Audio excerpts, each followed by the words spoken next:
Welcome to this tutorial on Windows Network troubleshooting commands.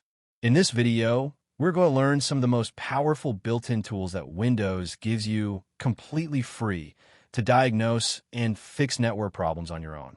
Whether your internet is slow, a website won't load, or you just want to understand what's happening behind the scenes on your computer, these commands will give you the answers. By the end of this video, you'll be using tools like ping, tracert, IP protocol configuration, nslookup, netstat, and more, just like a professional IT technician. Let's get started. Before we dive in, let me tell you why these commands are worth knowing. First, you don't need to install anything.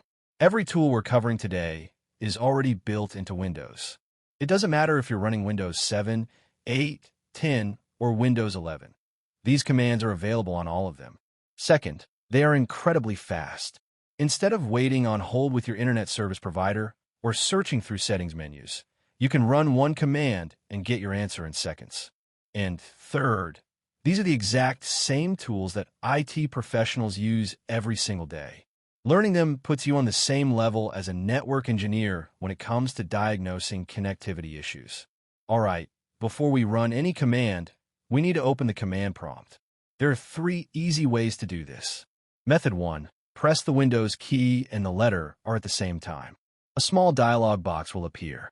Type CMD and press Enter. That's it. Method 2.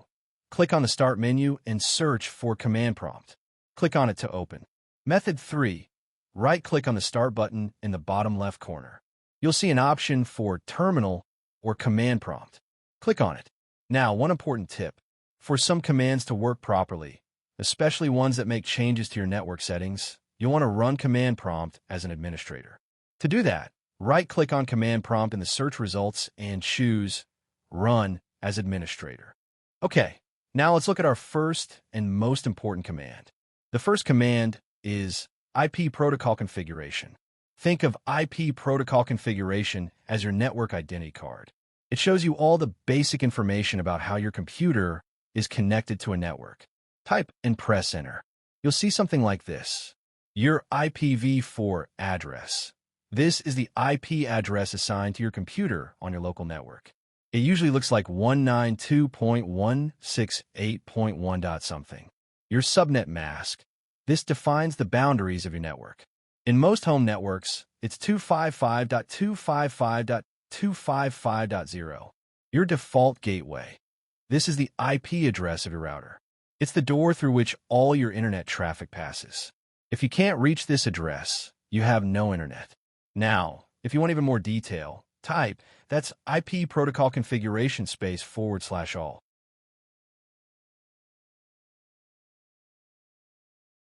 This gives you additional information like your MAC address, the physical hardware address of your network adapter. It also shows you your DNS servers, the servers your computer uses to translate website names into IP addresses. And it shows whether your IP address was automatically assigned by a DHCP server, which in a home setup is your router. Whenever you have a network problem, IP protocol configuration /all is the first command you should run. Now, IP protocol configuration has several useful variations called switches. Let me walk you through the important ones. IP protocol configuration /release. This tells your computer to give up its current IP address. After running this, you temporarily won't have a network connection.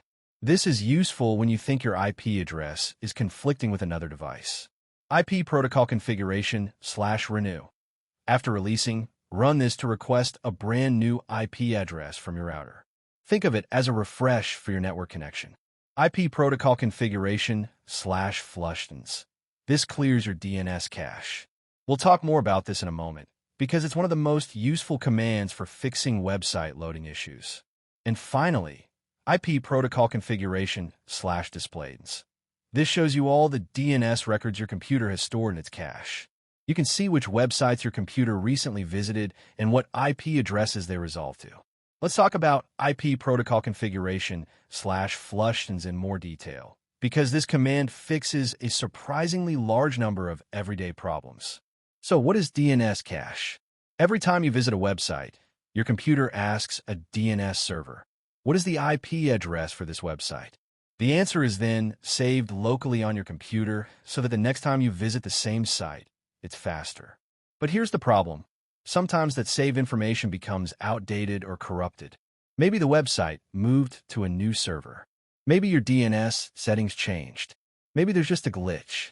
When this happens, your browser might show a site not found error even though the website is perfectly online. The fix? Type IP protocol configuration /flushdns and press enter. You should see the message, successfully flushed the DNS resolver cache. After that, try loading the website again. In many cases, this simple one-line command solves the problem instantly. When should you flush DNS? When a website suddenly stops loading for no reason. After you change your DNS server settings. If you're getting server not found errors.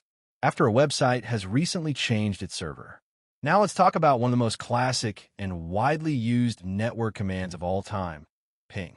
Ping works by sending a small packet of data to a target address and waiting for it to come back. It's like shouting hello across a room and waiting for someone to shout back. Here are some examples. Ping google.com. This tests whether your internet is working and whether your DNS is functioning correctly. Ping 8.8.8.8. This pings Google's DNS server using its IP address directly. If this works but pinging google.com by name doesn't, your DNS is broken, not your internet. Ping 192.168.1.1. Replace this with your router's IP address. If this works, your local network connection is fine. What do the results mean? If you see reply from, followed by a time in milliseconds, great. The connection is working. If you see request timed out, the destination couldn't be reached, or it's blocking ping requests. The time in milliseconds is called latency. Lower is better. Under 50 milliseconds is excellent. Between 50 and 100 is good. Anything above 200 milliseconds consistently may indicate a problem. The TTL value stands for time to live. It tells you how many network hops remain before the packet would be discarded. Different values tell you what kind of device you're pinging. Ping has several useful options that give you more control. Ping tgoogle.com. The -T option tells ping to run continuously and never stop. This is useful for monitoring a connection over time. Press Ctrl and C together to stop it. Ping int10google.com. The -N option lets you specify exactly how many packets to send. Here, it sends 10 packets and shows you the statistics. Ping l1000google.com. The -L option sets the size of each packet in bytes. Sending larger packets can help you test for packet fragmentation issues. And there are also options to force ping to use IPv4 with -4 or IPv6 with -6. At the end of a ping test, you'll see a summary showing packets sent, received, and lost, as well as minimum, maximum, and average response times. A 0% packet loss is what you want to see. Now we get to one of the most powerful diagnostic tools available, tracert. Type tracertgoogle.com. What tracert does is map every single stop or hop that your data makes on its journey from your computer to the destination. Every router your data passes through is listed, along with how long it took. Here's how to read the output. Each numbered line represents one hop.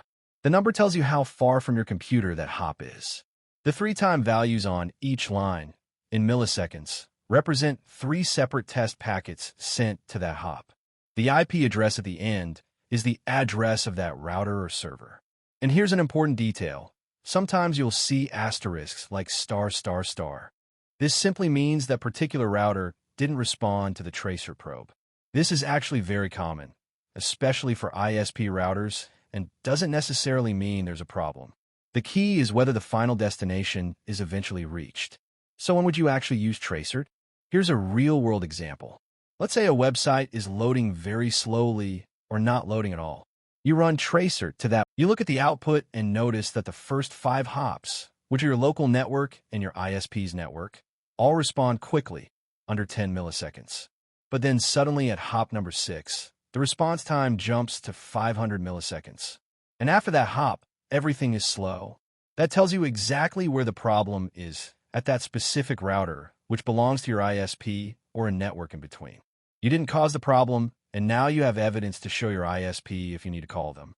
A pro tip: save the tracer output on a normal day when everything is working fine. Then if problems occur later, you can compare the two outputs and immediately spot where things changed. The next command is nslookup, which stands for name server lookup. Type nslookup google.com. This command asks your DNS server, what IP address does this domain name point to, and shows you the answer. The output shows you the name and address of the DNS server that answered your query, and then the IP address or addresses that the domain resolves to.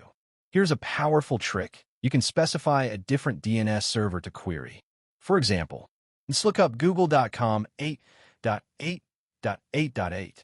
This asks Google's public DNS server at 8.8.8.8 for the IP of google.com.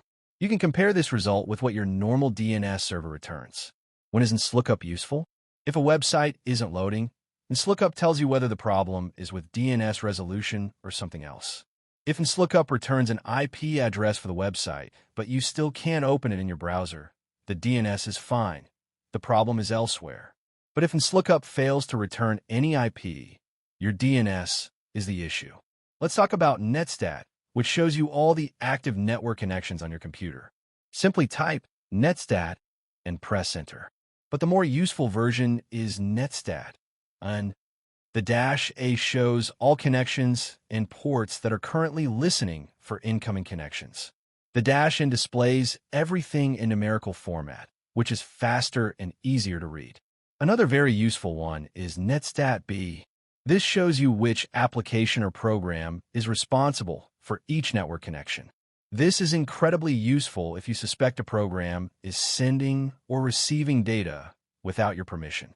Netstat S shows statistical summaries for each network protocol: TCP, UDP, ICMP, and IP, including how many packets were sent, received, and whether there were any errors. Practical use case asterisk: if you notice your internet is slower than usual and you suspect a program is uploading or downloading in the background, run netstat B to see exactly which program is behind each connection. There's one more command worth knowing: pathping. Type pathping google.com. Pathping is like tracert and ping combined into one powerful tool. Here's what makes it special. Unlike tracert, which sends just a few packets to each hop, pathping sends a large number of packets to every single hop over a period of time, usually a few minutes. After collecting all that data, it calculates the percentage of packets that were lost at each hop. This makes pathping much better for diagnosing intermittent problems. You know, those annoying issues that seem fine sometimes but break other times? Pathping will reveal if any hop along the route is occasionally dropping packets, even if tracert makes everything look normal.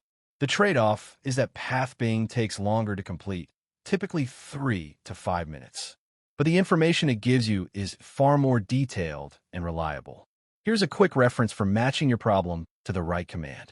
If you can't connect to the internet at all, start with ping 8.8.8.8 to test raw connectivity, then try ping google.com to check if DNS is working. If a specific website won't load, run IP protocol configuration /flushdns to clear the cache, then try again. If your internet is working but slow, run tracert google.com or pathping google.com to find where the bottleneck is. If you're not sure what IP address your computer has, run IP protocol configuration /all. If you think DNS isn't resolving correctly, use nslookup with the domain name. If you suspect a program is using your network without permission, run netstat B. And if your computer has no IP address or there's an IP conflict, run IP protocol configuration /release followed by IP protocol configuration /renew. Let me give you a professional step-by-step workflow that you can use anytime you have a network problem. IT technicians follow this exact flow. Step 1. Run IP protocol configuration. Does your computer have a valid IP address? A valid IP for a home network starts with 192.168 or 10.0. If you see an address starting with 169.254, that means your computer failed to get an IP from the router and assigned itself one. That's a problem try IP protocol configuration/release, and then IP protocol configuration/renew. Step 2. Ping your default gateway. That's your router's IP address, which you found in Step 1. If you can't ping the router, the problem is between your computer and the router. Check your Wi-Fi or Ethernet cable. Step 3. Ping 8.8.8.8. If the router responds but 8.8.8.8 doesn't, the problem is between your router and the internet. This is likely an ISP issue. Step 4. Ping google.com by name. If 8.8.8.8 works, but this doesn't, your DNS is broken. Try changing your DNS server or running IP protocol configuration/flushdns. Step 5. If a specific site still doesn't load, run nslookup on it to confirm DNS is resolving correctly. Step 6. Run tracert to identify where packets are being delayed or dropped. Step 7. If you suspect malware or unauthorized traffic, run netstat.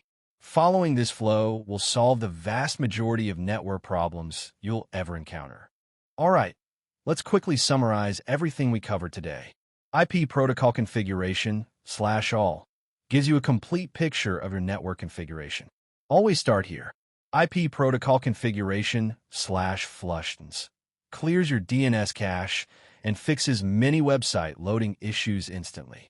Ping tests basic connectivity and measures latency between your computer and any target.